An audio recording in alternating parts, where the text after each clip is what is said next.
से इतने सुंदर भाव हैं। शुभ हो उनका, भला हो परलोक में। तुम आंखें खोलो, ए सोने वालो, गुरु हमारे जगा रहे हैं। वह मीठी मीठी सुरों से जीवन का गीत हमको सुना रहे हैं। तुम आंखें खोलो, ए सोने वालों। कल्पना मूलक बातों ने दुनिया में एक अंधेरा किया हुआ है। किया आत्मा किसी चीज को भी हुक्म खुदा का बता रहे हैं। तुम आंखें खोलो, ए सोने वालों। गुनाहों से सते मोक्ष देते हैं देव प्रभाव, देव गुरु के। धर्म के सूरज वही है केवल, जो धर्म सच्चा दिखा रहे हैं। तुम आंखें खोलो, ये सोने वालों। है उनके असरों के पाक पानी की एक गंगा जहां में जारी। नहाने वाले नहा के जिसमें दिलों को निर्मल बना रहे हैं। तुम आंखें खोलो, ये सोने वालों। है ज्ञान देते हैं सत्य धर्म के मुफीद नियमों का पूरा पूरा। वह भूले भटके गिरे पड़ों को धर्म के रास्ते चला रहे हैं। तुम आंखें खोलो, ए सोने वालों। जो लोग जालिम बने हुए थे, शिकार करते थे पक्षियों का, गुरु की कृपा से आज देखो वह उनकी सेवा को जा रहे हैं। तुम आंखें खोलो, ये सोने वालों। शरा शराब खोरो, कबाब खोरो, भंगेड़ियों और अफीमियों की नशों की आदत छुड़ा छुड़ा कर वैनेक उनको बना रहे हैं। तुम आंखें खोलो, ए सोने वालों। वे मुझी सांपों का जहर खोकर बना रहे हैं वजूद हित कर। सितमगरों के दिलों में कैसी वह मेरो उल्फत जगा रहे हैं। तुम आंखें खोलो ए सोने वालों। है बाप बेटों में बदसलूकी, चिड़ी है भाइयों में खाना जंगी। वह उनमें पहुंचा के अपनी शक्ति उन्हीं को हित कर बना रहे हैं। तुम आंखें खोलो ए सोने वालों, गुरु हमारे जगा रहे हैं। चलो शरण ले वे देव गुरु की, वहां से पाए वह ज्योति शक्ति। जो नीच रागों से देवे मुक्ति, जो घुन की मानिंद खा रहे हैं। जो नीच रागों से देवे मुक्ति, जो घुन की मानिंद खा रहे हैं। तुम आंखें खोलो ए सोने वालों, गुरु हमारे जगा रहे हैं। गुरु हमारे जगा रहे हैं। धन्यवाद जी, सबका शुभ हो। शुभ हो, शुभ हो, सबका शुभ हो, सबको सदैव कीजिए। मेरे सतगुरु मेरे भगवन, मेरा जीवन बचाते हैं। मेरे सतगुरु मेरे भगवन, मेरा जीवन बचाते हैं। बचा कर मौत से मुझको जीवन संचार करते हैं। बचा कर मौत से मुझको जीवन संचार करते हैं।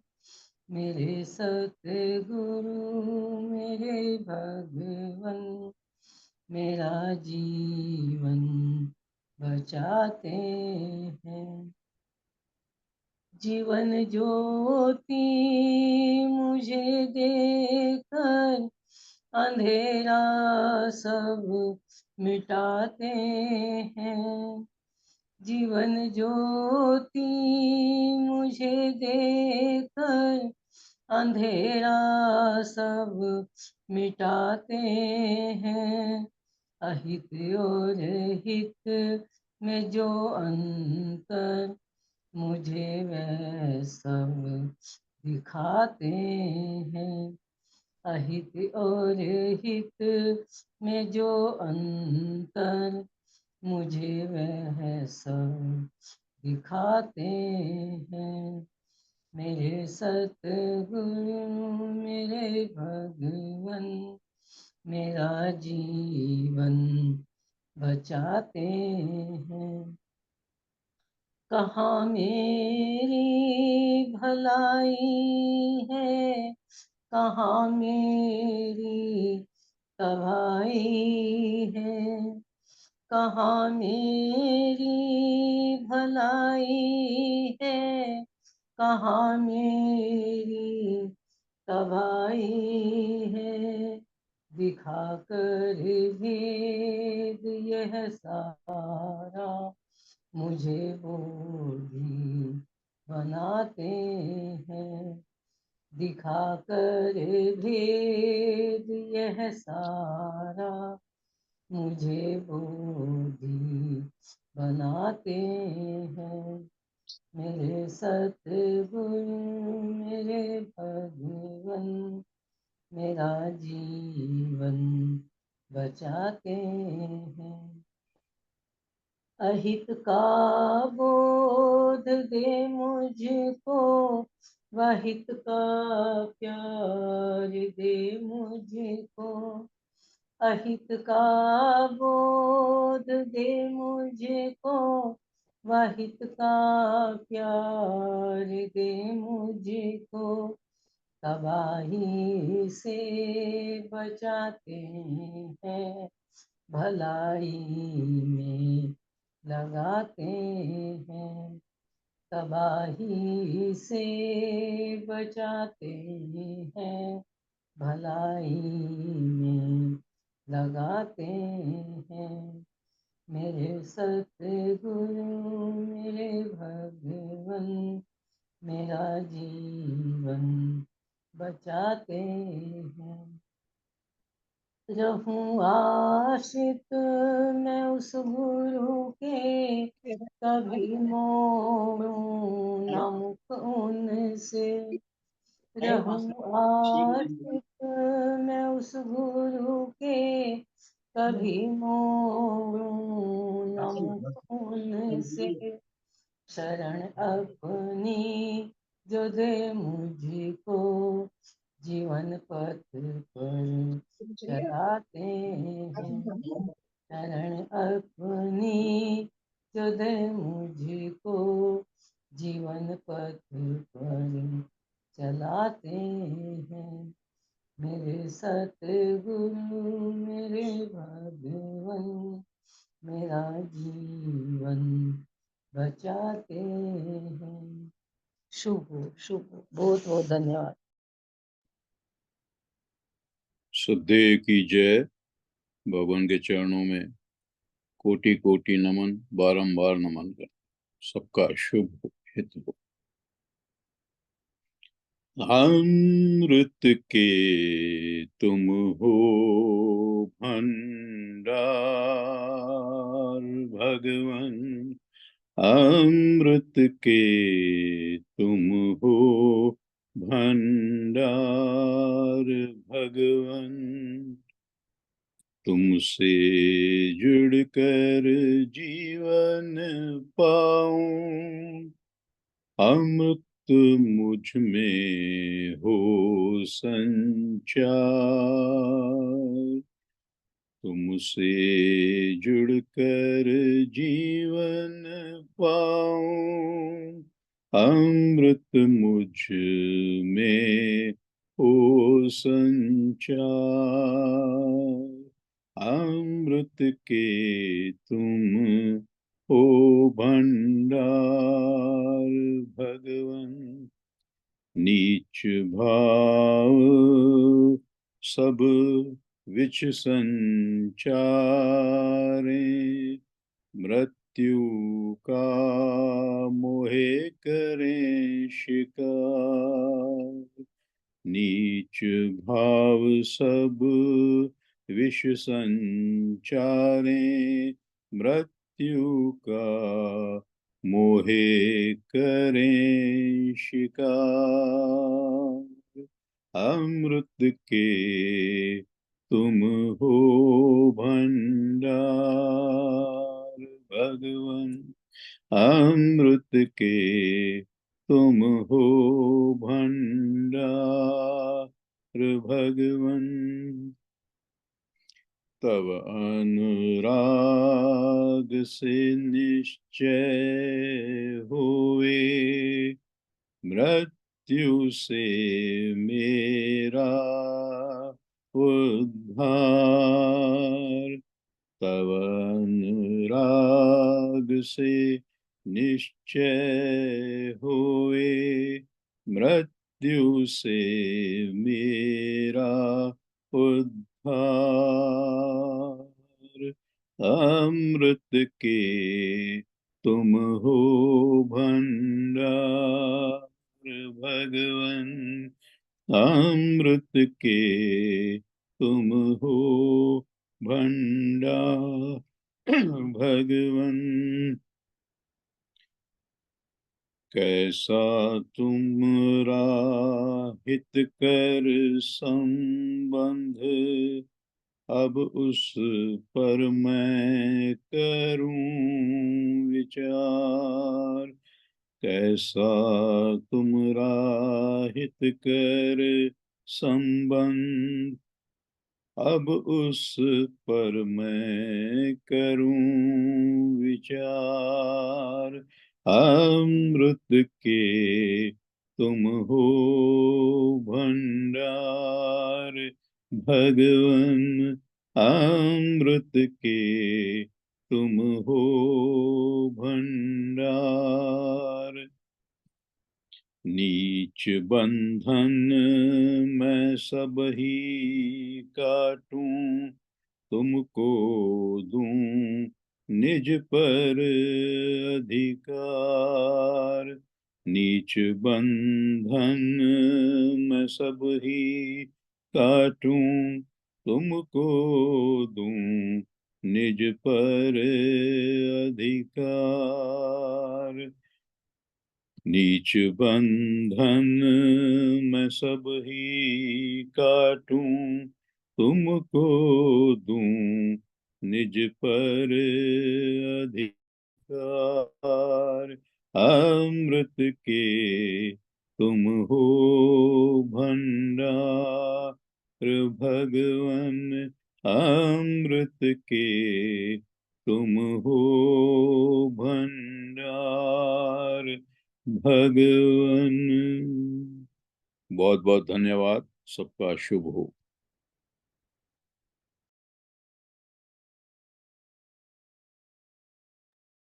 शुभ हो श्रीमान जी, और बहुत धन्यवाद।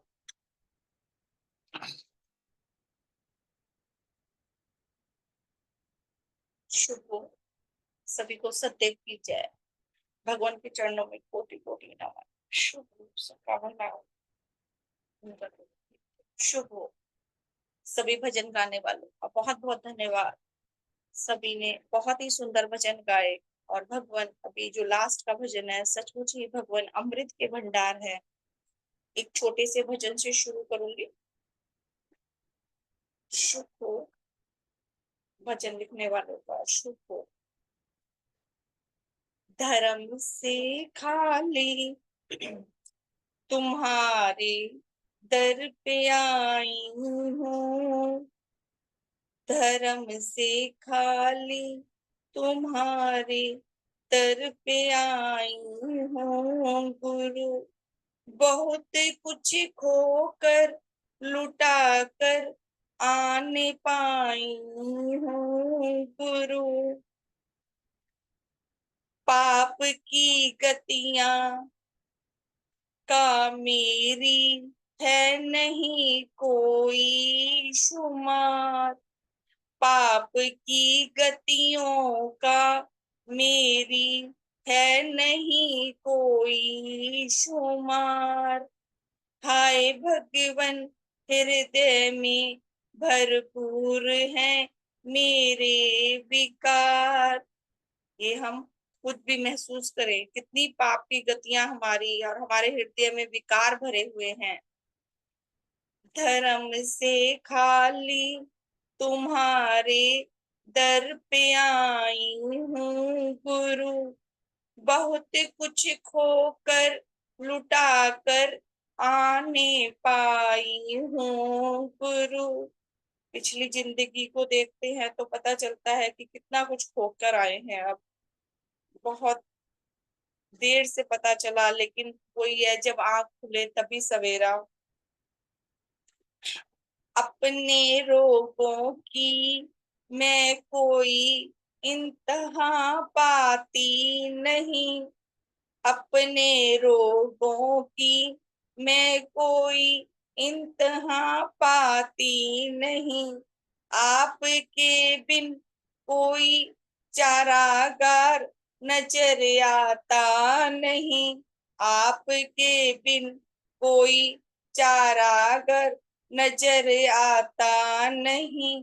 धर्म से खाली तुम्हारे दर पे आई हूँ गुरु। बहुत कुछ खोकर लुटा कर आने पाई हूँ गुरु। आपके चरणों में भगवन बेनती है बार बार। आपके चरणों में भगवन बेनती है बार बार। मौत से रक्षा हो मेरी, पाप से होवे उद्धार। मौत से रक्षा हो मेरी, पाप से हो उद्धार। धर्म से खाली तुम्हारे दर पे आई हूँ। बहुत कुछ खोकर लुटा कर आने पाई हूँ। अभी देखे बाहर की दुनिया में तो मौत और रोग का ही नहीं मालूम, बस शरीर का ही रोग और शरीर की ही मौत मालूम है हमें। तो सबसे ज्यादा ये भगवान को बहुत बहुत नमन कि हमें इन चीजों का पता तो चला। आगे, मैं ना फंस के मारी जाऊं अहम के गर्दाब में। मैं न फंस के मारी जाऊं अहम के गर्दाब में। नाश ही देखूं मैं उसकी झूठी आवो ताब में। नाश ही देखूं मैं उसकी झूठी आवो ताब में। सबसे बड़ा दुश्मन अहम है और वो बहुत जल्दी सूक्ष्म रूप में पता नहीं कहीं ना कहीं से आ ही जाता है। मैं तो पूरे दिन में महसूस करती हूँ तो थोड़ा बहुत तो लगता ही है कि बहुत बचे हैं, लेकिन कहीं ना कहीं से फिर भी पता नहीं कहाँ से जगह बना ही लेता है। धर्म से खाली तुम्हारे दर पे आई हूँ गुरु। बहुत कुछ खोकर लुटा कर आने पाई हूँ गुरु। दीन रह कर आपके कुछ काम आती जा सकूं। दीन रह कर आपके कुछ काम आती जा सकूं। आपकी महिमा के ही मैं गीत गाती जा सकूं। बहुत ही सुंदर लाइनें हैं कि अगर हमें भगवान की शिक्षा मिली है तो हम कुछ ना कुछ करें तभी हमारा जीवन सफल है। कुछ भी एक भी कदम हम उठाएं, नहीं तो सिर्फ हमने जाना समझा और बस यहीं पे सुन सुना के रह गए। फिर से पढ़ूंगी मैं ये लाइनें। दीन रह कर आपके कुछ काम में आती जा सकूं। आपकी महिमा के मैं गीत गाती जा सकूं। धर्म से खाली तुम्हारे दर पे आई हूँ गुरु। बहुत कुछ खोकर लुटा कर आने पाई हूँ गुरु। शुभ हो ये भजन लिखने वालों का, बहुत बहुत शुभ हो। बहुत ही सुंदर भजन है। और लास्ट की लाइनें सबसे ज्यादा कि अब जितने भी हम यहाँ पे बैठे हुए हैं जन, तो हम रोज सुन रहे हैं, हमारे उच्च भाव बनते ही हैं, औरों से हमें महसूस भी होता है बेहतर। तो वो अहम भाव भी हमारे अंदर कहीं ना कहीं आ जाता है जब हम दूसरों को देखते हैं कि उन्हीं मान्यताओं में और उन्हीं चीजों में हैं। तो फिर फायदा क्या है कि हम लोगों का, कि हमने इतना जाना और जान के बस हम खुशी तो हो लिए कि भाई हमें तो पता चल गया कि रोग क्या है, मौत क्या है, हानि परिशोध क्या है, हित परिशोध की। हमें ये नए नए शब्दों की और हर रोज नई जानकारी मिलती है। अगर हम साधन सुनते हैं तो हर रोज कुछ ना कुछ नया ही जानने को कि देखें। तो मेरे को ऐसा लगता है भगवान की शिक्षा तो समंदर के समान है कि हमारी उम्र खत्म हो जाएगी लेकिन हम अब शिक्षा को पूरा जान ही नहीं पाएंगे। तो बड़ी खुशी भी होती है कि मुझे ना हमेशा ही कुछ नया करने की इच्छा रहती थी शुरू से ही, कि मेरे को अगर एक जगह कहीं होया है ना तो दोबारा मन नहीं करता वहां पे जाने का। अभी जैसे हम लोग वैष्णो देवी गए शुरू में ही, पंजाबियों में रहता भी है, तो अभी फिर भी गए उसके बाद भी मैं मन्नतें मानते रहते जैसे। अभी जैसे कहते हैं तो पता नहीं क्यों ऐसा लगता है वो जगह देखी हुई है, एक वही आस्था के पर्पज से जा रहे थे, तो अभी ऐसा लगता है कि कोई भी जगह जैसे तो नया नया जानने की, तो भगवान की शिक्षा में हर रोज मुझे एक नई बात ही समझने को मिलती है। तो उसको जानकर हम सिर्फ खुश ना होए कि हाँ भाई कि भगवान ने हमें इतना अच्छा शिक्षा दी है, हमारा जीवन बदला, सुकून आया, शांति आई है, मन में कोई उथल पुथल नहीं, बहुत बचे गए हैं। तो उसके लिए अब हम भी कुछ करें।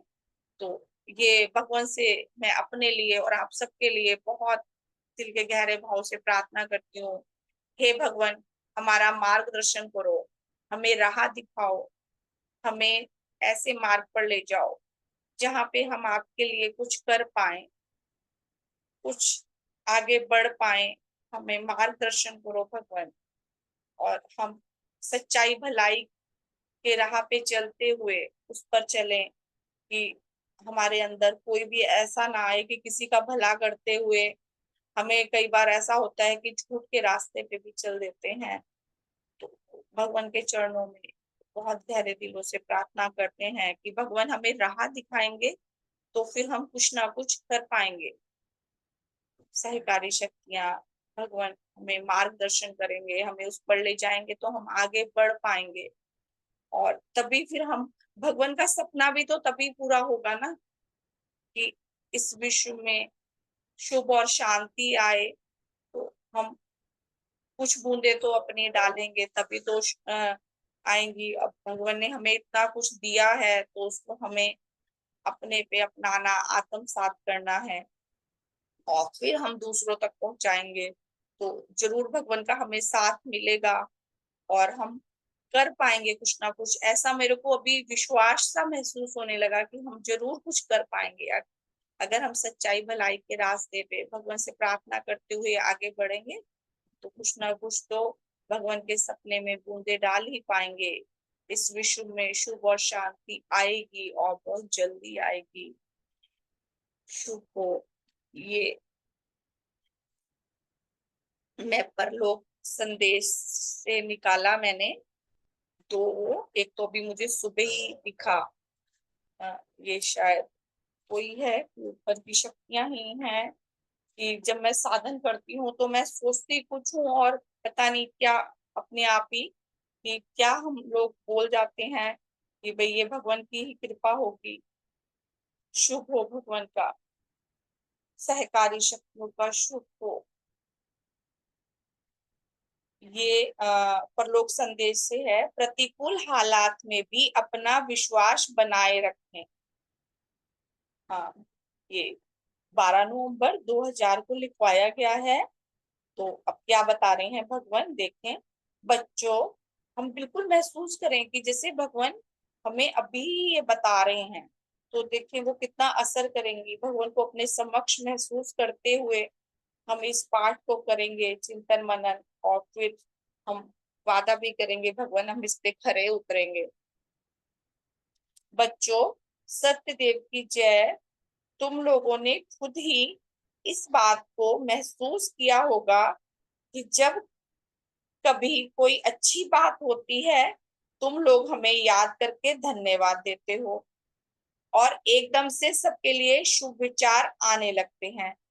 जब कुछ बुरा होता है तो प्रार्थना करते हो सब कुछ ठीक हो जाए, और उस वक्त ऐसा लगता है सब कुछ गलत हो रहा है। यह सभी मनुष्यों के स्वभाव का एक हिस्सा है। जब वह खुश रहता है तो अच्छा ही अच्छा सोचता है, अपने लिए भी और दूसरों के लिए भी। परंतु जब उसके साथ कुछ बुरा होता है तो अक्सर क्या करता है इंसान, तो ये हम सबका ही स्वभाव है कि मैंने तो खुद भी एग्जाम्पल भी दिए कि जब हमारे साथ में थोड़ा सा ही बुरा हो तो हम एकदम से ही नीचे डाउन हो जाते हैं। पहले तो वह निराश हो जाता है जब उसके साथ बुरा होता है। ज्यादातर लोग अपनी किस्मत को कोसते हैं, अपने भगवान से नाराज हो जाते हैं। मैंने ये खुद देखा अपने रिश्तेदारी में। एक बार उनके ऊपर कोई मुसीबत आई, उन्होंने सारी मूर्तियां वूर्तियां हटा के परे रख दी, हम नहीं मानते भगवान को। जिसको भी वो मान रहे थे। दूसरों के लिए अच्छा नहीं सोच पाते, क्योंकि अपने से निकलेंगे तो हम तभी तो दूसरों के बारे में सोचेंगे। उस वक्त अपने दुख से बड़ी समस्या उन्हें कोई लगती नहीं। और जब यह सब होने करने के बाद भी बात खत्म नहीं होती, तब वह वापस आता है और प्रार्थना करता है उस समस्या से उभरने के लिए। जब कोई ऑप्शन ही नहीं बचता, फिर प्रार्थना करता है। पर है भी यही कि अगर हम कहते हैं ना कि कोई पॉजिटिव भी है तो कोई ऑप्शन नहीं है, तो तभी वो फिर निकल के आया कि अब करना ही क्या है, नहीं तो पहले महसूस ही करता रहता है। कई बार जो कठिनाइयां आती हैं वह तुम्हारा विश्वास पक्का करने के लिए भी तो हो सकती हैं। तुम्हें अपने विचार और पंथ के करीब लाने वाली, या अपने भगवान या इष्ट देव में तुम्हारा विश्वास परखने के लिए भी तो हो सकती हैं। जब कठिनाई आती है तो हम उसको ये भी तो सोच सकते हैं कि ये परीक्षा की घड़ी है, कितना हम खरे उतर रहे हैं उस विश्वास पे। दुखद घटनाओं के संबंध में एक अच्छी बात यह अवश्य है कि उनसे कोई ना कोई सबक अवश्य लिया जा सकता है। जब भी हमारे पे परेशानी आती है तो उससे हमें हर हर एक घटना हमें अच्छी या बुरी कोई ना कोई सबक दे के जाती है, तो बुरी तो और भी ज्यादा अच्छा सबक दे के जाती है। भले ही कठिनाई कितनी भी बड़ी क्यों ना हो, तुम उस सीढ़ी के कुछ पायदान आगे ही बढ़ोगे। यह तुम्हें आगे उन्नत होने एवं चीजों पर गहरी नजर डालने का मौका देती है। अतः कठिनाइयों को सदा अपने प्रति किसी अन्याय या उत्पीड़न के रूप में मत देखो। सदैव हर एक ऐसे अनुभव से कुछ नया सीखने एवं समझने का प्रयास करो। जब भी मुश्किल आए, कोई दिक्कत आ रही है, वो किसी भी रूप में हो परिवार में, तो उससे हमें आगे बढ़ना है एक कदम, और उससे नया ही सीखें। वास्तव में कई प्रकरणों में तो बहुत अच्छा होना भी लोगों को गलत दिशा की ओर प्रवृत्त करता है। जब अपने जीवन में तुम सब कुछ अच्छा ही पाते रहते हो, तो तुम उसका पूरा श्रेय स्वयं स्वयं ही लेना चाहते हो, और इस बात से तुम्हारे अंदर अहंकार, अभिमान और अति विश्वास के भाव पैदा होने लगते हैं। जब ये इफेक्ट है कि जब हमारे साथ अच्छा अच्छा होता है तो फिर हमारे में कहीं ना कहीं वही सूक्ष्म रूप में अहम भी आ जाता है, और फिर हम लोगों को विश्वास भी है। या और जब जब परेशानी आती है तो आप खुद से जान के देखें, तब तब हम और ज्यादा निखर के सामने आते हैं, क्योंकि हमें अपनी कमियां दिखती हैं। हमें उसमें पता चलता है कि हम यहाँ क्यों फेल हुए। वो किसी भी तरीके की परेशानी हो सकती है ना, कि वो आर्थिक भी हो सकती है, मानसिक, शारीरिक, किसी भी तरीके, समाज में भी अगर हमारा आसपास में व्यवहार, तो वो कहीं ना कहीं हमें दिखा के जाती है कि हम कहाँ फेल हुए हैं। तो वो हमें आगे बढ़ने में, अगर हम चिंतन मनन कर रहे हैं तो आगे बढ़ने में मदद करती है। और जब अच्छा होता है, हम किसी चीज में प्रोग्रेस या वो कर रहे हैं, तो उसमें क्या है कि वो अच्छी बात है, खुशी होती है हमें। तो ज्यादातर लोग तो जेलसी वाले भी मिल जाते हैं, और उसमें हम खुद भी देखें, हमें भी कहीं ना कहीं हमारे पास पैसा हमने कमा लिया तो हमें अहम आएगा, और उस पैसे को भी हम कहीं ऐसी जगहों पे ही खर्च करेंगे। अगर हम खुद ही सोचें कि अगर हम भगवान की शिक्षा से ना जुड़े, और या अभी भी कि अगर हमारे पास बहुत सारा पैसे आए तो अच्छा सोचेंगे, अच्छे कपड़े लें, घूमने जाएं, तो उसमें भी गलत भी हो सकता है। तो ये कठिनाइयां हमें कितना कुछ सिखा के जाती हैं। जो परेशानियां हैं उसके मुकाबले, अच्छे के मुकाबले, अतः कुछ अर्थों में तो तुम अच्छी बातों की तुलना में, ये भगवान ने लिखा देखे, अतः कुछ अर्थों में तुम अच्छी बातों की तुलना में बुरी घटनाओं से अधिक लाभ उठा पाते हो। अब इसमें ही कि वो थी, क्या नाम है, उनकी मम्मी माँ थी, जो 5 पांडव थे ना, कुंती, तो उसने बोला था कि मैंने सुना है कि मेरे को दुख पसंद है। तो उन्होंने पूछा कृष्ण भगवान जी ने कि आपको दुख क्यों पसंद है? सब लोग तो सुख ही सुख मांगते हैं, आपको दुख क्यों पसंद है? तो उन्होंने बोला कि जब जब मेरे ऊपर दुख आता है, परेशानी, तो मैं आपके और निकट हो जाती हूँ, मेरे को भगवान के। तो यही इसमें भी है कि वो हमें जो परेशानी है और कठिनाइयां हैं, तो वो हमें अच्छा लाभ, हम उससे ज्यादा लाभ उठाते हैं। तो आगे भगवान ने बोला, देखिए आगे भगवान ने क्या कहा हमें। ऐसा कह कि जो बुरी घटनाएं हैं अधिक लाभ उठा पाते हैं। तो अब हम कहेंगे तो ऐसे तो हमारे साथ बुरा ही बुरा होता रहे, है दुख ही दुख आते रहे। और कुंती ने तो बोल दिया, भाई हम बोल सकते हैं क्या? नहीं। तो ऐसा कहने का तात्पर्य यह नहीं है, भगवान कह रहे हैं, ऐसा कहने का तात्पर्य यह नहीं कि तुम कठिनाइयों को अपनी तरफ बुलाओ, वरन यह है कि इन दोनों के बीच के अंतर को अच्छी तरह समझो और जानो कि हर तरह की घटना हेतु कैसे तैयार रहा जाए और कैसे सर्वोत्तम तरीके से निपटा जाए।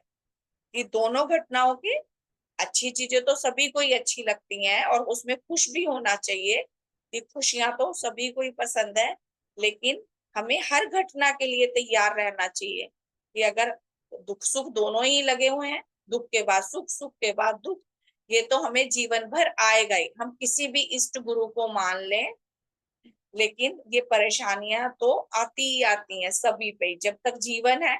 अगर सारी समस्याओं का हल चाहते हैं ना, कि हमारे जीवन में कोई परेशानी ना आए, है ना, हमने पढ़ा ही है कि हम चाहते हैं ना हमारे जीवन में कोई परेशानी ना आए, तो फिर एक ही स्थान है, वहां चले जाए, वहां कोई परेशानी नहीं आएगी।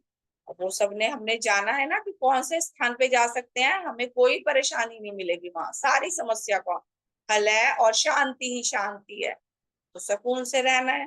तो फिर कई लोग यही कदम उठाते भी है ना, शांति से जीने के लिए क्या कर लेते हैं, आत्महत्या, है ना। एक ही स्थान बताया हुआ है ये, उसमें भी नई सोच नया सवेरा में, कि भाई सारी समस्या का हल क्या है, कि कब्रिस्तान में पहुंच जाओ, शांति शांति सुकून, कोई परेशानी नहीं। तो दुख सुख तो आते ही रहेंगे, हमें उनसे कैसे निपटना है ये हमारे ऊपर है, और हर बुरी घटना के लिए हमें तैयार रहना चाहिए और उससे लाभ उठाकर और आगे बढ़ना चाहिए। ये हमारे लिए भगवान ने बताया। तो बहुत ही अच्छा लेख लगा मुझे ये, और हम ये कर पाए, तो ये मेरी प्रार्थना है कि खाली हम पढ़कर ही ना रह जाएं इसे अपने जीवन में, क्योंकि हर छोटी बड़ी समस्या हर दिन हमें मिलती रहती है, तो हम उससे उभर कर और आगे बढ़ें और गहरे से जाने। तो इसमें एक और नया चैप्टर था इसका, भगवान ने ये लिखवाया, जिसे अभी आ, हम अपने लिए ये इसको जान सकते हैं, कर सकते हैं, कि स्वयं जाति और या स्वयं पर भी काम करना एक ही बात लगा मुझे। तो उसके उसमें कि बेहतरी हेतु स्वयं प्रोत्साहन, कि बेहतरी के लिए हम स्वयं को ही कैसे प्रोत्साहन दें, कैसे हम उसमें निकल के आए। तो इसमें श्रीमान जी बताते हैं, श्रीमान नवनीत जी, कि जब कभी हम अच्छा काम करते हैं ना, तो कोई हमें अप्रिशिएट ना करे, तो हम खुद कोई ऐसे कंधा थपथपा लें कि वेरी गुड, हमने अच्छा काम किया। तो ये भी इसमें भगवान क्या बताते हैं, तो भगवान की वाणी से ही सुनेंगे हम। 19 सितंबर 2000 में ये लिखवाया गया है। देखें, बच्चों सदैव की जय। चलो आज देखते हैं कि मनुष्य के स्वभाव में किस किस प्रकार के परिवर्तन लाने वाली शक्तियां मौजूद हैं। इंसान अपने आप में सब शक्तियां रखते हुए भी औरों पर निर्भर रहता है। अपने सब सुखों और दुखों का हल करने में मनुष्य को जरूरत है कि वे यह महसूस करें कि उनके अपने हाथों में उनकी तकदीर है। आखिर क्यों इतने वर्षों तक भारत गुलाम रहा, अंग्रेजों के आगे जो मुट्ठी भर ही थे। हाँ, यह सही है कि उनके पास आधुनिक हथियार वगैरह थे, पर हमारे पुराने हथियार भी इतने बेकार तो नहीं थे। जब वे लोग हमारी धरती पर उतरे थे, आखिर क्यों सैकड़ों साल लगे हमें आजादी पाने में? हमारे ख्याल में एक बड़ा कारण यह था कि भारत में पुष्ट पुष्ट यह बात जहन में बिठाई गई कि सरकार माई बाप है। भारत के लोग सीधे और सच्चे बोले जाते हैं ना, तो उनके जहन में एक ही बात कि जो हमारे सरकार है, राजा महाराजा हैं, वो हमारे माई बाप हैं। राजा ही सब कुछ करता है, प्रजा सिर्फ जो राजा चाहे वह करती या सहती है। अंग्रेजों ने जब राजा महाराजाओं को लोभ या ताकत से अपनी तरफ से बोलने पर मजबूर कर दिया, तो भारत को सैकड़ों साल लगे यह समझने में कि राजा के हित और प्रजा के हित जरूरी नहीं, एक ही समान है। कि इतने इसमें तो मैं यही बोलूंगी कि हमारी संस्कृति या हमारे संस्कार इतने दिए जाते हैं ना माँ बाप के। अभी भी हम देखें दूसरे देशों के मुकाबले में हमारे परिवारों में कैसे एकता है, कैसे हम परिवारों में रहते हैं। वहां पे तो छोटे छोटे बच्चे ही कहते हैं कि माँ बाप से अलग हो जाते हैं। मैंने देखा नहीं, सुना ही है, मैं गई नहीं कभी। तो हमारे यहाँ पे अभी भी यही संस्कार है कि जैसे जो बड़ों को इज्जत और सम्मान दिया जाता है, तो राजा महाराजाओं को तो वो माई बाप ही समझते थे। तो उन्हें इतना समय लग गया, इतने भोले थे कि राजा महाराजा या सरकार जो है उनका हित और प्रजा का हित एक ही समान है। आगे, तो इंसान को अपने हाथों से हर स्थिति से जूझना चाहिए, तैयार रहना चाहिए। लड़ाई करने के लिए, अच्छे नतीजे पाने के लिए बहुत मेहनत लगती है। हमेशा यह अपेक्षा करना कि दूसरे सब कर लेंगे, यह गलत है। अपने को प्रेरित करने के लिए, ऐसी क्रियाशीलता के लिए हमें क्या करना चाहिए? कि हमें अपने को प्रेरित करने के लिए क्या करना चाहिए? सर्वप्रथम तो यह समझो कि यह सब दिमाग में है कि जब तक तुम अपने दिमाग को इस बात के लिए पक्का नहीं कर दोगे कि मैं इससे कम कुछ नहीं ले सकता, तब तक तुम ऐसे बदलाव लाने के लिए जिस प्रोत्साहन की जरूरत है वह नहीं जुटा पाओगे। कि अपने आप को मजबूत और पक्का करो कि मैं इससे कम कुछ ले ही नहीं सकता, कि मुझे ये करना है, मुझे ये पाना है। तो अपने मन में ये ठान लें। अपने दिमाग में हम जो ठान लेते हैं वो होके रहता है। तो इस बात को मैं भी और गहराई से समझूं कि इतना ज्यादा इस पे अभी हम चल नहीं पाते कि थोड़े से में थोड़ा सा नहीं मिलती हमें सफलता या कुछ, तो थोड़ा सा हम डाउन हो जाते हैं। दूसरा यह कि छोटे से शुरू करो। कि अगर तुम कोई भी चीज अगर नहीं मिल रही तो छोटे से शुरू करो।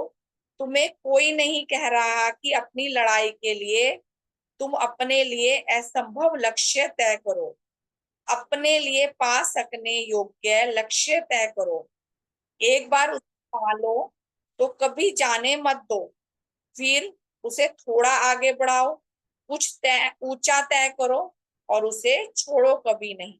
बहुत ही सुंदर और बहुत ही सिंपल शब्दों में, सरल शब्दों में भगवान ने बताया कितना ही कि अगर हमने कोई लक्ष्य तय करा तो छोटे से शुरू करो और उसे जाने मत दो, उसे थोड़ा और आगे बढ़ाओ, फिर ऊंचा करो और छोड़ो।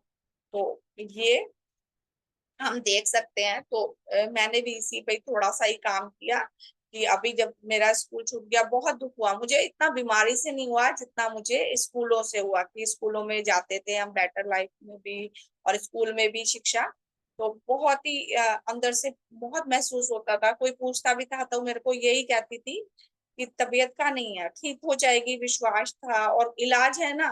तो दो ही चीजें तो होंगी, या ठीक होंगे या नहीं, तो एक दिन तो जाना ही है।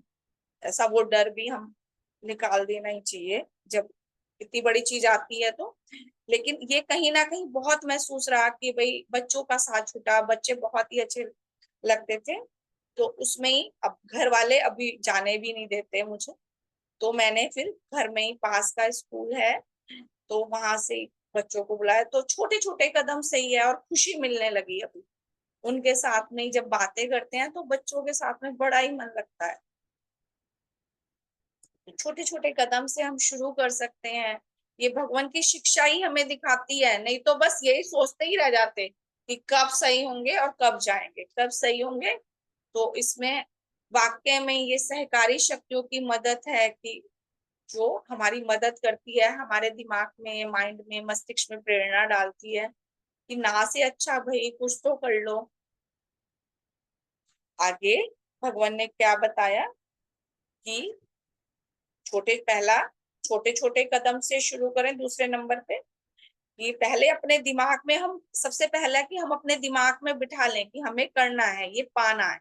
फिर हम एकदम से तो नहीं, अभी जैसे मैंने अपना एग्जांपल दिया कि मेरे को नहीं कोई भी भेज रहा है या मैं जा भी नहीं सकती, है ना, कि स्कूल में तो फिर हम दूसरा छोटे छोटे कदम, कि कुछ भी छोटा सा तो शुरू कर ही सकते हैं ना। कि 4 बच्चे तो आ ही सकते हैं, 2 बच्चे तो आ ही सकते हैं, घर पे भी जो जरूरतमंद है, जिनको जरूरत है हमारी, और वो उनको बहुत खुशी मिलती है जब वो खुश होते हैं ना, तो इतनी खुशी मिलती है ना। जब वो लड़की मैंने बताया 12th वाली, उसके पास बुक्स नहीं थी, तो अब देखिए उसने बुक्स भी ले ली। और वो बता रही थी कि जैसे क्लास में जब टीचर सुनती हैं तो कह रही पूरी क्लास में मैं नहीं आंसर दिए, तो उसको तो पता नहीं कितनी खुशी मिली होगी। मुझे बहुत खुशी है, अभी भी मैं बता रही हूँ तो इतनी खुशी महसूस हो रही है कि क्लास में कितना ही अच्छा लगता है। हम अपने दिन याद करें कि जब हम क्लास में आंसर देते थे तो मैडम बोलती थी गुड, तो उसकी मैडम ने भी बोला ये तुम ट्यूशन पढ़ने जा रही हो क्या? तो देखो मैडम ने पहचान लिया कि भाई इसने कैसे आंसर दे दिया।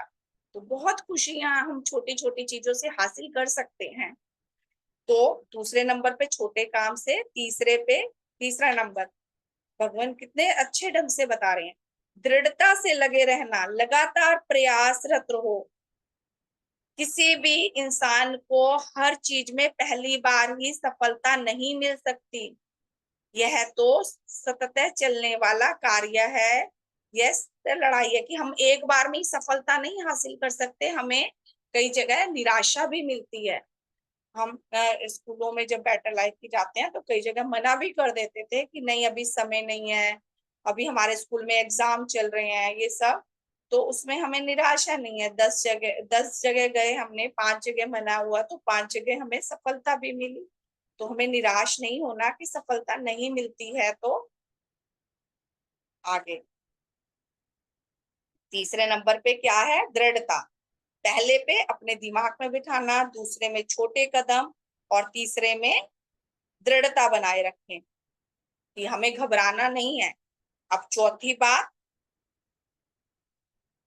बात है एक रूपता बनाए रखना।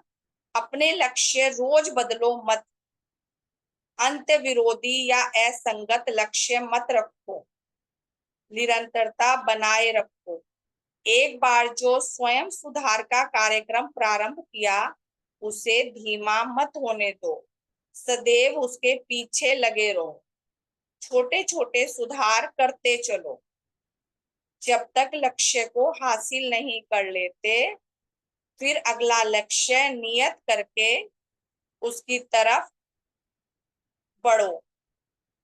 किसी ने ठीक ही कहा है, बहुत कुछ करना है, बहुत कम हुआ है।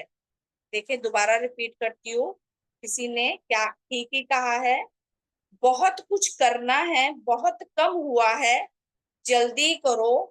सोच कर देखो ऐसी कितनी बातें हैं जो तुम करना चाहते हो पर टालते रहते हो उन्हें, आखिर क्यों?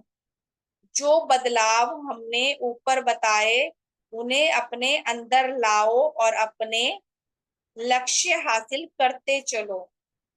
कितना ही एकदम से कितना क्लियर लिखा है, कितना अच्छे शब्दों में कि भगवान ने कितना सुंदर बताते हैं। अगर हम इसे अपनाएं अपने जीवन में कि अगर हमें अपने अंदर बेहतरी लानी है, कुछ अच्छा करना है अपने जीवन में, तो कैसे कर सकते हैं। ये 4 पॉइंट्स बताए हैं कि चौथे पॉइंट में फिर से मैं इसको सारांश में बताऊंगी कि एक रूपता हमें बनानी है। रोज हमें अपने लक्ष्य नहीं बदलने, ये हमारे वीक पॉइंट इंसान के रहते हैं कि हम अपने लक्ष्य को, कि एक तो लक्ष्य है ही कि हमें उच्च बनाना है अपने आप में, और दूसरा कि उसके पीछे लगे रहें, जो हमें लक्ष्य हासिल करना है तो उसके लिए सच्चाई भलाई के रास्ते पे, सुंदरता के रास्ते पे चले। और क्या करना है हमें कि निस्वार्थ परोपकार पर सेवा के कामों में जो भगवान ने, उससे ही हमारी आत्मा आगे बढ़ेगी, हम खुद को उच्च बनाएंगे और दूसरों के लिए कुछ ना कुछ करेंगे। और उसके लिए कि मुझे तो सबसे अच्छा प्लेटफॉर्म हम अपने अपनी योग्यता के अनुसार कर सकते हैं, ऐसा नहीं। तो मुझे छोटे बच्चों से लगा कि ये हमारा भविष्य है, और ये कहा जाता है ना कच्ची मिट्टी, कि बड़े जो हैं उनके मनों में जड़ों बहुत गहरी जड़ें हैं। हमें समझने में कितना कितना समय लगा, हम अपना अपना ही आंकलन करें कि हमें भगवान की शिक्षा को समझने में, या अभी तक भी हम नहीं। छोटे बच्चे जो वही है कि बहुत जल्दी समझते हैं। अगर हमें शुरू से ही संस्कार दें, भगवान ने स्कूल खोले किस लिए, कि वो बच्चों को अभी वो ईश्वर सिंह जी का पर श्रीमान श्रीमान ईश्वर सिंह जी का पढ़ रहे हैं ना, कि उन्होंने बच्चों के अंदर कितने चेंज लाए। तो वो बच्चे हमारे समाज में कितना आगे गए होंगे, है ना। उनके अंदर अगर जो चेंज आया होगा, तो ये बच्चे हमारे लिए एक प्लेटफॉर्म है, और वो सुनने की अवस्था में रहते हैं, सुनने के लिए तैयार हैं। हम सुनाने वाले तो बने, वो हमारा इंतजार कर रहे हैं। तो मेरे को तो ये सबसे ही अच्छा लगा कि भगवान की शिक्षा को पहुंचाने के लिए कि एक अच्छा इंसान बनाना बहुत जरूरी है। वो कुछ ना कुछ तो जरूर करेगा ही बच्चा, जब वो बड़ा होगा, लड़की या लड़का कोई भी, तो वो कुछ ना कुछ करेगा। अगर वो लड़की है नहीं जॉब कर रही तो घर में रहेगी, वो घर का कार्य किस तरह से कर रही है, परिवार को कैसे लेके चल रही है, ये संस्कार उसमें नहीं आए, सिर्फ खाना बनाना ही सिखा दिया तो उससे नहीं है। वो खाना किस भाव से बना रही है, कैसे परोस रही है, मेहमानों के साथ कैसा व्यवहार कर रही है, ये हम बच्चों में अगर डालते हैं तो वो बहुत बच्चे आगे समाज को सुंदर बनाएंगे। और इसी तरह से ही कि वही है, स्कूलों में पढ़ा तो रहे ही हैं कि हम उनको बना क्या रहे हैं, कि अगर अच्छा शिक्षक बन जाए, टाइम पास ना करे, अच्छा डॉक्टर आ जाए इस समाज में, तो कितना अच्छा ये कार्य भगवान ने हमें दिया। तो ये हम सब कर पाए अपनी अपनी योग्यता से, तो ये मेरे अपने लिए और आप सबके लिए है। कि और भी बहुत सारे हैं, ऐसा नहीं, हम जैसे श्रीमान जी बताते हैं कि फेसबुक पे हम डालें, ऐसे ही मैंने भी व्हाट्सएप ग्रुप बनाया हुआ है, तो उसमें मैं भी यही चीजें डालती हैं। जैसे मेन तो सबसे ज्यादा जो अच्छे थॉट्स आते हैं, तो उसमें जो जितने भी लोग हैं वो वाकई से अप्रिशिएट करते हैं। जब भी अगर उनसे फोन पे बात होती है तो उनके भाव भी ऐसे ही दिखते हैं, क्योंकि वो लोग जुड़े भी उसमें वही रहते हैं। नहीं तो जो उनका जिनका मन नहीं होगा वो लेफ्ट होते चले जाते हैं। तो अपने अपने हिसाब से हम कर सकते हैं ये कार्य। तो भगवान ने हमें यहाँ तक पहुंचाया, हम इससे आगे बढ़े। शुभ हो आप सभी का, सभी धर्म संबंधियों का बहुत बहुत शुभ हो। बहुत बहुत धन्यवाद आप सभी का ही। शुभ हो। एक छोटी सी प्रार्थना से समाप्त करेंगे भगवान के लिए। हे भगवान आपका शुभ हो, हे दाता आपका शुभ हो, हे रक्षक आपका शुभ हो, आपके पूर्वजों का शुभ हो, नाना नानी दादा दादी सभी का शुभ हो भगवान। हम सबका शुभ हो, हमारे पूर्वजों का शुभ हो, जिनकी मदद से हम सब यहाँ आए हैं आपके दर पे, उन सबका शुभ हो, भला हो भगवान। हम सब आपकी शिक्षा को और गहरे से जाने, दूसरों तक पहुंचाएं, अपना जीवन सुंदर बनाएं, दूसरों का सुंदर बनाएं। ये हमें मार्गदर्शन दो, उच्च मार्ग पर ले जाओ, राह दिखाओ भगवान। शुभ हो हम सबका, हमारे देश का शुभ हो, नकारात्मकता जाए, सकारात्मकता आए हमारे देश में। शुभ हो, भला हो। बहुत बहुत धन्यवाद। शुभ हो, भला हो। बहुत बहुत धन्यवाद रेणु जी, बहुत सुंदर आपका उद्बोधन। बहुत बहुत धन्यवाद। बहुत ही अपने अनुभव भी आपने बताए और प्रलोक संदेश इतने शानदार हैं, इतने भव्य हैं। यदि हम विचार करके उनको पढ़ें तो धीरे धीरे हमारे अंदर के ज्ञान चक्षु खुलते हैं और कई प्रकार के नए नए हमारे अंदर दृश्य पैदा होते हैं। इतने शानदार हैं, इतने भव्य हैं कि बस क्या कहा जाए, कमाल है। मैं जब स्कूल में पढ़ता था तो हमारे एक साधु आया करता था हर रोज स्कूल में, मुझे याद है। तो शायद मैं 5वीं या 6वीं में था। तो वो साधु आके पूछता था कि बच्चों, आज अपने मम्मी पापा को प्रणाम किस किस ने किया है। उसका रोज का ये काम था। और मुझे याद आ रहा कि एक बार हमारे अध्यापक जो पढ़ा रहे थे, उन्होंने देखा दूर से साधु आ रहा है। स्कूल हमारा बहुत बड़ा है, हायर सेकेंडरी स्कूल था। तो उसने आज दूर से आती कह दिया, तो बच्चों को कहा, बच्चा सारे खड़े हो जाना, हाथ खड़े कर देना, यानी कि हमने सबने करके आए हैं। तो मुझे बड़ा झटका भी लगा कि वो बेचारा आया पूछने हमारे से क्या लेना है, उसे हमारे से क्या चाहिए। और हमारे अध्यापक जो हैं ये बेचारे क्या कदर करते हैं और बच्चों को क्या सिखा रहे हैं। तो आज आपका ये उद्बोधन सुन के मुझे ये दृश्य याद आ गया कि हमें सचमुच में आगे बढ़ाने के लिए बहुत कम लोग मिलते हैं और बहुत स्वभावशाली होते हैं वो जिनको ऐसे ऐसे महान जीवनों से प्रेरणा मिले। भजन हमारे देखें कितने शानदार हैं। एक एक धर्मसंबंधी ने जो भजन लिखे है, मैं तो वो हैरान रह गया देख के जब मुझे पता चला। वो भजन है, अमृत के तुम हो भंडार। 40-45 साल से गा रहा हूँ मैं भजन। बहुत सुंदर भजन है, उसकी तर्ज भी बहुत सुंदर है और बहुत ही ज्ञान से और बहुत उच्च प्रेरणाओं से भरा हुआ भजन है। ये भजन श्रद्धेय श्रीमान भाई अमर सिंह जी का लिखा हुआ है। मैं तो हैरान रह गया। मैंने तो कभी मुझे ऐसा अनुमान ही नहीं था भाई जी लिखते होंगे, वो भजन लिखा हुआ है। तो जितने धर्म संबंधियों ने भजनों के माध्यम से जितने हमें अमूल्य संदेश देते हैं, और कमाल की बात है ये भजन सारे प्रैक्टिकल है, व्यवहारिक है, जो इनके अंदर कोई भी गपबाजी नहीं है। ये तो हो सकता है कि जितनी भव्य तरीके से भगवान की महिमा गाई जानी चाहिए उतना तो हमारा स्तर नहीं है, लेकिन फिर भी जिन्होंने अपने जीवन से जो उनके अंदर बेस्ट था वो कुछ शब्दों में निकाल के हमारे सामने रख दिया। श्रद्धेय श्रीमान देवर सिंह जी ने कितने भजन लिखे हैं, लगभग 20-25 भजन लिखे होंगे और सबके सब बड़े शानदार। एक भजन है, मैं अपराधी सतगुरु तुमरा मैं अपराधी।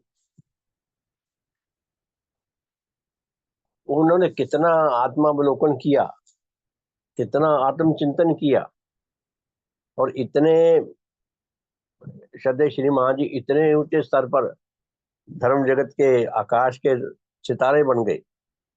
कितना उन्होंने अपने जीवन से प्रचार किया और पूज्य भगवान से कितनी उनको शाबाशी मिली, प्रेरणाएं मिली। तो उन्होंने भजन भजन लिखा है, मैं अपराधी मैं अपराधी। इस भजन पे मुझे बहुत देर तक, कई साल तक मुझे सोच विचार करना पड़ा कि इसकी तर्ज क्या हो। जैसा इस भजन की के प्रभाव है, जैसा इस भजन में दर्शन है, वैसे ही तर्ज होनी चाहिए। विनोद जी ने गाई हुई है, हम ध्यान से सुना करें, हमारा साधन हो जाता है। और हमें संगीत का भी उच्च उच्च संगीत का रस लेना चाहिए। ये तर्ज मुझे कहीं से मिली थी। आपने वो फिल्मी गाना होगा, सुना होगा, मोहम्मद रफी साहब का गाया हुआ गाना है, बड़ा पुराना गाना है। वो गाना है, सुहानी रात ढल चुकी ना जाने तुम कब आओगे। जैसे उसके अंदर ये प्रतीक्षा है कि सारी रात जो थी वो अपने प्रेमी के अपने प्रेम के इंतजार में बीत गई, लेकिन उनका प्रेमी नहीं आया। तो उस गीत में सवेरे 4 बजे के आसपास का है वो राग ऐसा, उसमें वो गीत गाया गया है। तो उसके अंदर जो विरह की वेदना है छुपी हुई, वो विरह वेदना को कहाँ तक लेकर गया। वैसा ही गाना एक पाकिस्तान की सिंगर है नूरजहां, अब तो वो भी परलोकगमन कर गई, उनका भी गाया हुआ गाना है, तो वो भी वैसा ही है। कभी मैं ये गजल शायरी वाले उसमें डालूंगा ये दोनों तीनों गाने। और उसके बाद इसकी तर्ज जो है उसी राग पे है। इस राग में एक अजीब प्रकार की टीस है, आत्मग्लानि की टीस है, अपने विकसित ना होने की टीस है, अपने अंदर जो दोष है उसकी टीस है। और फिर शब्द ऐसे श्रीमान जी के मेरे से तो गाया नहीं आता, बहुत मुश्किल दर्ज है और बहुत इसका रेंज भी बहुत बड़ा है, नीचे भी और ऊपर भी। तो विनोद जी से मैंने जब पहले बार ये गाने के लिए कहा, उनको सुनाई, वो पहले तो दिमाग में नहीं बैठती, धीरे धीरे जब दिमाग में बैठी तो वो अपना गाए, गाते गाते परेशान हो गए, कहते चाचा जी मेरे से भी गाई नहीं जा रही, मेरे से गाई नहीं जा रही। मैं कहा बेटा मुझे इसको 25 साल हो गए, इसी तर्ज के ऊपर मैं इस गीत को चाहता हूँ, तो जैसे भी उल्टी पुल्टी करके गलत मलत करके गा जाए एक बार, मुझे प्रेरणा मिलती रहा करेगी। और उसको फिर कई बार गाया, कई बार गा के गा दिया, अभी भी मेरी तसल्ली नहीं हुई, कभी फिर मौका मिलेगा तो फिर उसको दोबारा गाऊंगा, जो मैं चीज उससे निकालना चाहता हूँ। मेरा कहने का अर्थ यह है कि भगवान हमें कितना पॉजिटिव कर देते हैं कि हर बात में पॉजिटिव। पूर्णी वहां ने एक बहुत सुंदर वाक्य कहा है कि मनुष्य को निराशावादी नहीं होना चाहिए, दुख में भी। भगवान ने एक वाक्य कहा है कि जब सुख के दिन नहीं रहे तो दुख के दिन भी नहीं रहेंगे। ये एक वाक्य मुझे इतना बल देता रहा है, खासकर अपने विभाग में जहां मैं जॉब करता था, इतना बल देता रहा है, इतना मन जैसे मैं शांत हो जाता था और आत्मबल से भर जाता था, और सचमुच विन ओवर करके निकले हैं हम। तो प्यारे धर्म साथियों, हम भगवान देवात्मा के शिष्य हैं, साधारण नहीं है हम। भगवान हमारे असाधारण है तो उनके शिष्य भी असाधारण है। हमें असाधारण बनना है, हमने सिर्फ अपने आप को जगाना है। हम थोड़ा सा अपने अंतर मन का साथ देते हैं तो हमें और आगे का मार्ग दिखाई देता है। सारे धर्म संबंधियों से मैं फिर प्रार्थना करूंगा कि कुछ लिखने का साधन किया करें, अपना व्हाट्सएप ग्रुप बना लें, ये तो हम कर ही सकते हैं, ये मिनिमम है। और घर बैठे बैठे कहीं आना नहीं जाना नहीं, और अपने अपने ग्रुप बनाओ, अपने अपने रिश्तेदारों को, अपने अपने संबंधियों को, अड़ोसियों पड़ोसियों को, जिस जिसको भी बना सकते हैं। और जो जो अच्छी बातें, अच्छे लेख जिस जिसकी आपको अच्छे लगते हैं, पसंद आते हैं, अगर खुद नहीं लिख सकते तो उनको कॉपी करके पेस्ट करके वो तो आगे फॉरवर्ड कर सकते हैं, इससे हमारा साधन होता है। तो प्यारे धर्म साथियों, हम लगातार इस क्रम में लगे रहें। जितना बड़ा हमें अधिकार दिया है नेचर ने, उतना ही बड़ा हमारा कर्तव्य भी है। हमारे लिए हर पल हम करो या मरो की स्थिति में है। काश हम इस सत्य को इस महसूस कर सकें और भगवान के शरणागतम हो ही गए, हमें सौभाग्य ले आया यहाँ, हम आगे बढ़ सकें। मुझे जब सेवक बनाया जा रहा था, मुझे कुछ नहीं पता था क्या करे जा रहे हैं जी, गले में हाथ डाल दिया वो और तारीफ कर दी, कर दो। ऐसा लगता था जैसे वो किसी को बकरी को बलि चढ़ाना होता है ना, तो तिल तिल गा के उसके कुछ खिला के और हरे हाथ डाल के वैसा करा जा रहा है। वो बहुत सालों बाद जाके समझ आया, अरे कितना बड़ा सौभाग्य मिल गया, हमारी तो बिना टिकट खरीदे लॉटरी निकल आई। सचमुच में हमारी लॉटरी निकल आई। हमारे पूर्वजों ने टिकट खरीदी थी, जिन्होंने हमें कोई कुछ ऐसे सात्विक भाग दे दिए जिसके कारण हम अधिकारी समझे गए। अब हमें अधिकारी बनना है, समझे गए अलग चीज है। हमने भगवान की जो चॉइस है उन पे हमने खरे उतरने का प्रयास करना है। हमारे धर्म संबंधी जो हमें लेकर आए हैं भगवान के श्री चरणों में, उनको भी हमने आशा दिलानी है अपने जीवन से, हम आगे बढ़ सकें। और रेणु जी, आपका आत्मबल देखकर मैं तो बहुत अभिभूत होता हूँ, मुझे बहुत खुशी मिलती है। तो सबका बहुत बहुत धन्यवाद, सबका शुभ हो, सबका भला हो। ठीक है जी, जय ध्वनि करके फिर आज के साधन को विराम देते हैं। फिर शाम को मिलेंगे 4:30 बजे और उसके बाद रात को 8:40 पे। तो सबका शुभ हो। भगवान देवात्मा की जय। भगवान देवात्मा की जय। भगवान देवात्मा की जय। भगवान देवात्मा की जय। सबका शुभ हो, सबका भला हो, सबका मंगल हो, सबका कल्याण हो। सुप्रभात। मैं लास्ट में सुप्रभात का नारा लगाता हूँ, क्योंकि ये हमें सुप्रभात मिली है, हमारे सौभाग्य हैं कि हम ऐसी सुप्रभात को एंटरटेन कर पा रहे हैं, मनोरंजन का लाभ उठा रहे हैं। मनोरंजन भी है हमारे लिए बहुत बड़ा, ये आत्मा के लिए अमृत है, ये आहार भगवान का दिया हुआ। तो सबका बहुत बहुत धन्यवाद। शाम को मिलेंगे जी 4:30 बजे। बहुत बहुत धन्यवाद जी।